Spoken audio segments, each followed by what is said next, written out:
Ici, ce qu'on voit, c'est le ruisseau du Girou, qui est en bordure de la construction de la 69 sur à peu près une trentaine de kilomètres, 27 exactement. L'autoroute passe ici, là, d'est en ouest. Et donc, on va remonter ce petit fossé qui viennent de recreuser, là. Là, on est sur de la pollution à la matière organique et probablement un petit peu de la matière minérale aussi. Et là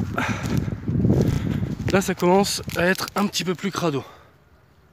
Donc ici on commence à être probablement sur des hydrocarbures, des huiles qui ont été relarguées ou des adjuvants de béton, puisque le busage en béton, on va le voir après, là c'est de plus en plus dégueulasse.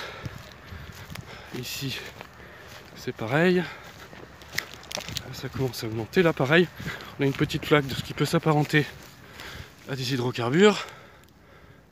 On voit bien, c'est pas la même.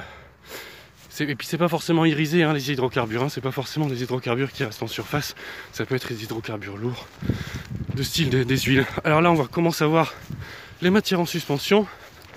Et attention, pompon sur la cerise, ils n'ont pas jugé utile de mettre un filtre ou de mettre une retenue juste derrière pour pouvoir nettoyer. Et qu'est-ce qu'on voit à la sortie du filtre? De la pollution, une belle pollution à la laitance de béton. Alors là c'est complètement interdit et c'est passible d'amende. Sauf que à la première pluie, tout va partir dans ce fossé, tout va partir dans le Girou, et ni vu ni connu. Et la laitance de béton, c'est bien marqué dans le dossier d'autorisation environnementale.